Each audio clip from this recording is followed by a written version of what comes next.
Hello there, Salim Omar here from the CPA Marketing Genius podcast, bringing you another episode. I've got a special guest with us. His name is Scott Bywater. He is from all the way from Australia. Scott, welcome.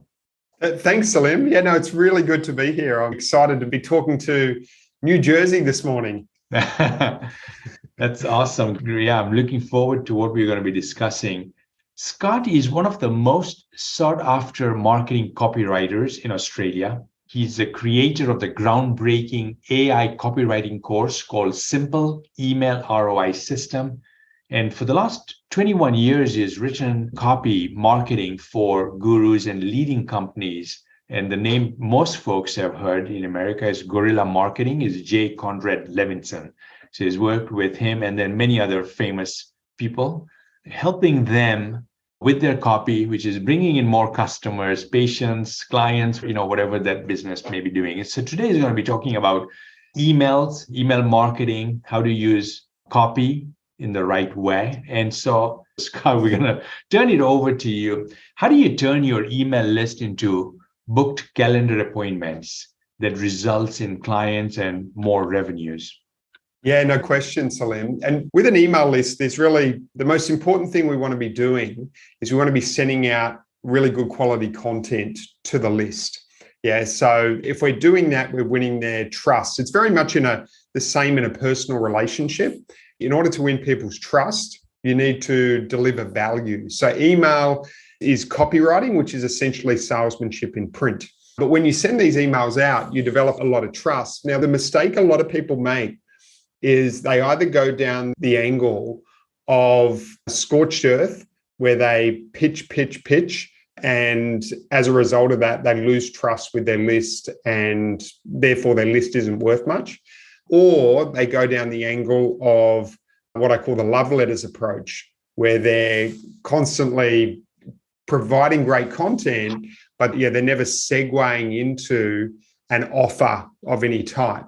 So the way I like to write emails is where you always lead with value. So, if I'm an accountant, I might write something about, the latest tax code, and I might talk about that. And so my clients are very interested in that, if that's something they're interested in, obviously, and you'll do the research beforehand to make sure that they are interested in that. And then you might segue, you might say, but there's 3 things that most people don't know. And in order to go through those 3 things, it requires a bit of granularity and understanding your business. If you'd like to book in a time with me, then click here. And then that leads to a calendar appointment type of booking. So that's what I would recommend to sort of move down in that sort of direction. We as business folks, we get so many emails coming in. And most of the times we are deleting them. And I want to get into how to create an email that gets open and what are some of the things that, we should include. But before I go there, is email marketing, is it even an effective technique? Are there other techniques that are better, like social media or networking or what have you? So what are your beliefs around email marketing in today's age, digital age?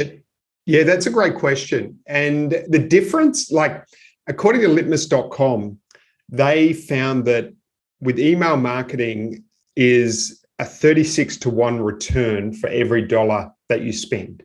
So that outperforms virtually any marketing medium. So that's where email marketing is very, very, very powerful. Now, where people get, a lot of people start email marketing and they don't get the dopamine hits. Okay, so you put something up on Facebook or LinkedIn or Instagram, and you get 5 likes within 10 minutes and you feel really good about yourself. It's set up so that happens, right? So then you want to post more. So in email marketing, you won't get those dopamine hits because there's nothing to like. And even if you comment, it's not like anyone is going to see it.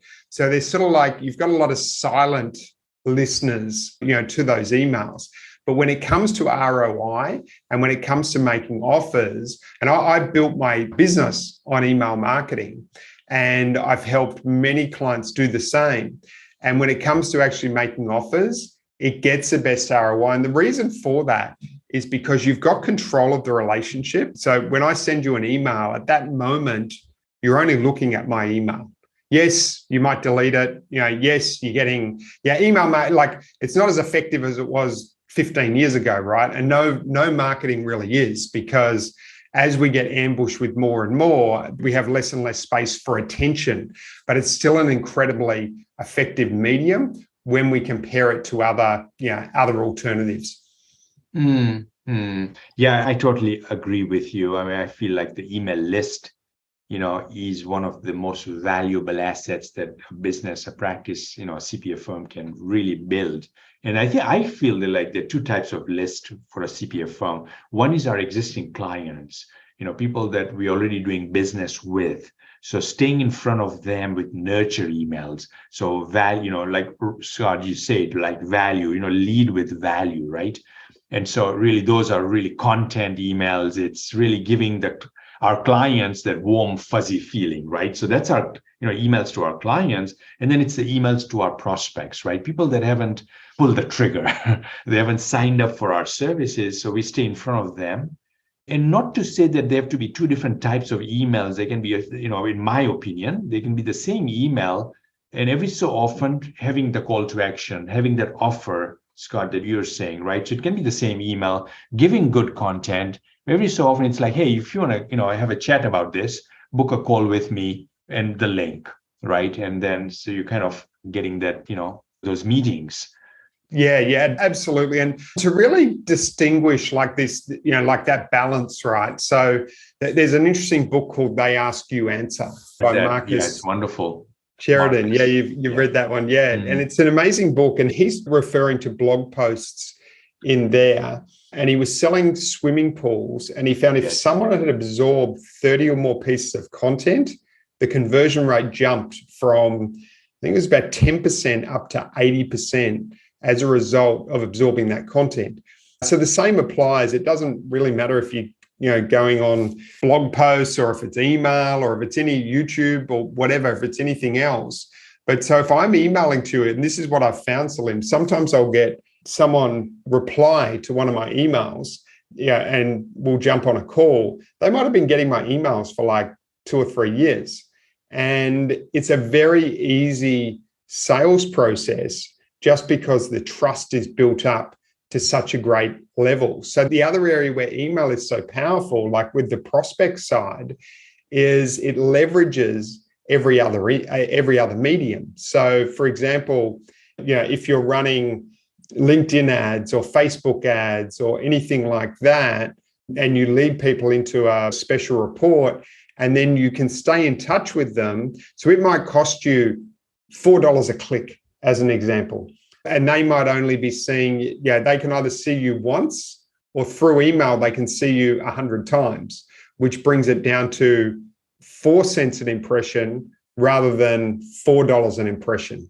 So that's where email actually leverages every other form of marketing. So it's not like, you need to be a purist. Like, I'm only an email marketer and that's the only thing I believe in, right? I mean, if you're a builder, you don't say, hey, I only believe in my saw. You need a hammer for some things, and you need different tools for different jobs. But I think email is probably the most underutilized tool. One piece of advice I'd add, Scott, to what you're sharing here is for the practice owner not to get offended, when their emails are getting deleted, because they're sending it to a prospect and the prospect's deleting that email, but they don't have a need perhaps for an accountant, or, that's not their area of focus at that time. But there will be a time when it will be, something doesn't go right in the current relationship, or they've got a big tax bill and they're like, they're looking for like ways to save money on taxes, and now that becomes the thing. And then your email gets opened, and that's where the opportunity is for increasing sales. So having said that, I know from my own experience, Scott, that the headline, the subject line, and I've heard copywriters like yourself say that 50% of the strength of a marketing message is the headline or the subject line. How important is that, in your words, in getting the email opened? Yeah, it's very important. It's not the most important thing. but it is very important. What the most important thing is the actual sender. So, and you probably see that yourself, Salim, like, you mentioned that you've got certain people that you follow online. Now, if you've got a lot of respect for that person and they send an email, even if the subject line is a little bit average, you're more likely to open it than an email that comes through from someone either you don't respect or you're not really interested in what they've got to say right now. So the number one thing is who sends it. And that's why it's important to sort of lead with value, because if every time I'm leading with value, or the majority of the time, occasionally you can have a direct, sales email, but the majority of the time I'm leading with value, then it's natural that you're going to want to click on it. So that's the most important thing. But yes, of course, the subject line then, I think David Ogilvy said, a headline can make a difference of 17 times in readership. I haven't found that it's 17 times with email, but it can make a significant impact to the open rates, of your emails. And a few hacks. If you ask me at the end, I'll tell you one 4-letter word that I found to be the most powerful word that you can use in a subject line. And there's a reason why I'm making us wait until the end, because it emphasizes the point of how powerful the actual word is. But the key is to be specific and to add curiosity, to your headline. So for example, if you're doing a subject line on tax, for example, and you could say, the best way to save tax is, and then you give your tip in the headline. Or you can make that very, very curious and say the single best way to save tax, in 2023 or something like that. So you want to add that curiosity, and the more specific you can get with your headlines, the better as well. So going down to the granularity. Now, how do you do this? So the big question is, because it's the foundations which are really key, and the foundations all depend on the research that you put in beforehand. So the way I like to start off, like when I work with any client, is understand in detail their clients' fears, pains, desires, beliefs, objections, problems, all of those sort of things in detail, like listed, like the top 5 fears, the top 5, because then once you have that, you know exactly not only which emails to write, but then which headlines to put on the emails, or which subject lines to put on the emails. Now, how do you create a subject line for an email? I like to do it after I've written the email. You might come up with a theme, but I love to do it after I've written the email, just because what happens is you go through the email and there might be even something you've actually written, which you can take from it and you can put it up to the top, as the subject line. So that's the way I prefer to do it, rather than obsess around the subject line. Let your mind percolate and then come up with the subject line at the end. Yeah, that's great advice there. So, where do we get ideas for the content? What do we say in the email? And then how do we get out emails? How do we create the email in a painless way, in a less painful way? Yes, that's a great question. So the 2 biggest bottlenecks which stop people from writing emails or writing emails to their list, right, is one, I don't know what to write about. I'm just like stuck. And then there's also a bit of a fear of rejection in there, or a fear of, upsetting people, or that sort of thing that's underlying that. But essentially, it's one, I don't know what to write about, and 2 is the blinking cursor syndrome. So you're looking at the screen and you're going, I don't know what to write. So I don't know what to write about. I don't know what to write. Now, the game's changed a little bit with the advent of AI. So we've all heard that, ChatGPT is very popular in recent months and that sort of thing. And, I've been using a platform called Jasper, which is incredibly powerful for things like emails. And what you can do, and you could do this with ChatGPT as well, Jasper just allows you to get a lot more granular. But you can use what these AI tools are very good at. I like to call them almost like your brainstorming buddy, right? So I can go as an accountant and I can actually ask it. So for example, I might go in and go, what pains do clients have that reach out to accountants? And I'll ask the AI that, list 10 pains that clients have, and it'll come back to me with 10 pains. And then I can take those 10 pains, and for each one of them, I can say, list 10 email topics about the pain of having to pay tax. And bang, literally within seconds, those email topics will come back to me. So you could have, easily within an hour, you could have hundreds of email topics going through that series, right? So you're not stuck with what am I going to write about? And if you go through the process with fears, pains, desires, beliefs, and you break down the process that your business actually runs at, and it's so easy to actually go through this process.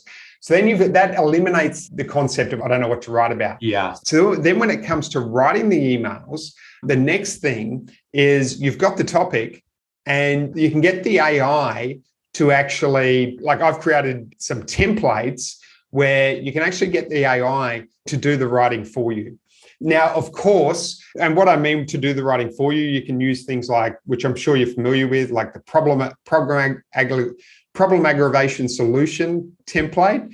You've got the question and answer template, the myth busting template. So you can use these sort of templates and you can get the AI to write the emails for you.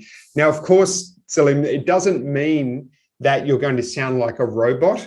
You want to then go in, and that's why I love Jasper, because it's like a Google Doc. So you can go in there, you can personalize it, you can add bits of yourself in there, all of that sort of thing, so that it really feels like you. But the hardest thing, like I heard someone say the other day, it's much easier to edit than it is to write. Yeah. And particularly if you're not a copywriter, if it's not your thing, so yeah.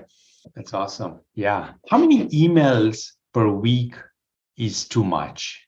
I mean, the answers to that are subjective, right? And it's going to depend on your target market and all that sort of thing. So for instance, like I did for probably 10 years, I wrote an email every weekday to my list, and it worked incredibly well for me. Now, obviously, those emails were value-based and all of that sort of thing. However, I think, like for most accountants, I don't think many are going to want to write an email a day.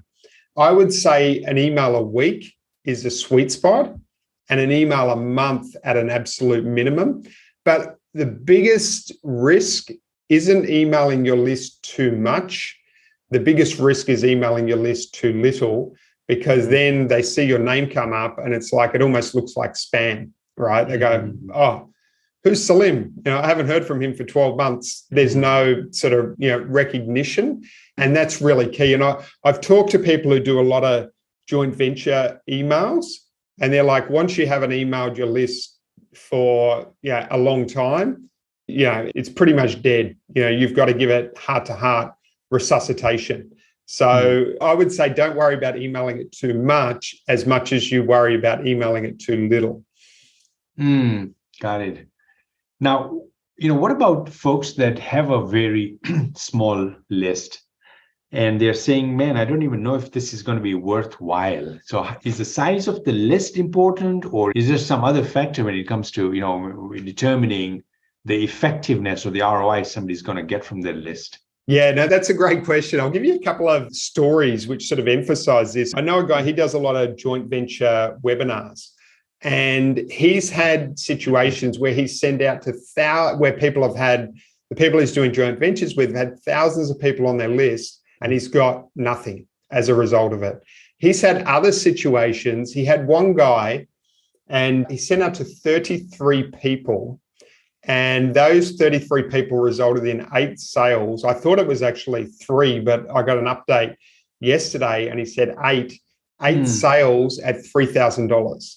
So that's $24,000 generated from 33 people. So it's not the size of the list as much as it is the quality. I had another situation personally where I used to have a paid newsletter where people paid $67 a month, and there's about 180 or 200 people on that list. Now, my main list was about 7,000, and I did a launch to all of them, and we made 42 sales at $1,000 from this launch. When I dissected it, which a lot of the time you don't do as a marketer, right? Because you're just on to the next thing. I thought I want to stop and dissect where those actual sales came from. I was shocked. 80% of the sales came from the 200 and 20% of the sales came from the 6,800. So, my thinking, particularly as an accountant, as a CPA, you generally have very high trust relationships. So my thinking is, like, if I'm an accountant and I'm a CPA, what I'm thinking is even if you've got 50 clients, if that's all you've got, right, and you don't even have prospects, you just got these 50 clients, odds are they might be using you for your tax, but not your, I think you call it 401k in America, but not your 401k. Or they may not be using your more strategic services, or, so what I would tend to do is I would list all the services that you offer. And let's say it's, whether it's 3 or it's 12 or whatever, but all the potential services that you offer, and then look at email as a cross-sell opportunity. So you could create 3 different sales pages for 401ks, your strategic tax, or your strategic advice, your tax, as an example. So 3 different sales pages for that, 3 different lead magnets for that. And you could use that. So in your emails, you write something about 401ks and you link to book an appointment regarding the 401ks and so on. So it's a great way to cross-sell existing clients, because we all have it, right? I'm sure some of my clients don't know some of the stuff, don't know everything that I can do. And it's very easy to overlook that. And that's where email can be very, very powerful.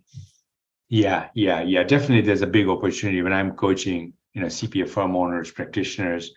They're providing, you've got an a la carte kind of thing. You're doing one thing and there's opportunities to do much more for their client. And I call this concept, and it comes from, a concept, that's been around for many years. It's acres of diamonds, right? There's acres of diamonds in your own backyard. And that's your 50 clients, Scott, using your example, right? But, are there more opportunities within the 50 clients of bringing in more value? And I always like to think about value. Like you mentioned right at the beginning, is like leading with value, emails, anything we do, if we come from that place of how can I be more valuable, the money follows, right? So, when we're giving free content, email, social media, whatever that may be, we just want to bring in value.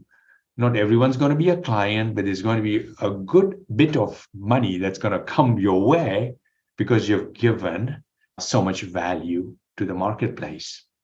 Yeah, absolutely. It's really like I really love Bob Burg's sort of go-giver philosophy, where you're constantly giving. You don't know where it's going to come back from, but it comes back in different ways. And the other benefit of this, as well as a cross-selling, is like Joe Girard, wrote a book called, and Joe Girard was the greatest car salesperson in the world. And he wrote a book called How to Sell Anything to Anybody, which surprisingly, amazing book. I read it's it amazing many book. years back, and I forgot about it. So thanks for reminding me. No. The amazing thing about that book is, there's very little in there that's about, like that face-to-face selling, as much as it's primarily about, or at least this was a takeaway I really took away from it, was the rule of 250. So it's every one of those 50 clients has a network of 250 people they can influence. So if you're in their inbox once every week with good information, and then you're top of mind, so they're thinking about you, and they get something, and then they're having lunch with their colleague, and they're talking about their problem with the 401k. They're like, you know what? You should talk to my accountant. And so it's like that onflow of doing that. Because what Joe used to do back in the day was he would send a letter once a month. If you bought a car from him, you get a letter once a month until forever. And that's very easy to do via email on a regular basis. Yeah. My goodness, time has flown by. This has been so good. Almost lost track of time. Oh, my goodness. Yeah, let's kind of finish off. Let's wrap up.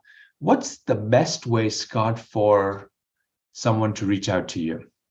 Yeah, no, absolutely. So what I would suggest, if you're just curious and you're not ready to reach out to me as yet, I would go to simpleemailroi.com/AI. And you can get some actual cheat sheets which you can apply to writing your own emails. and testing them out for yourself. So that's what I would say if you're just curious.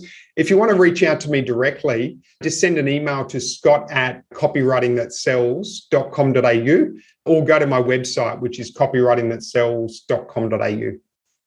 Awesome. Great. Fantastic. Scott, thank you so much. This was so insightful. I really enjoyed it. And thanks for being here. Yeah, no, likewise. Thanks, Salim. It's been great. Awesome. You take care. Bye-bye.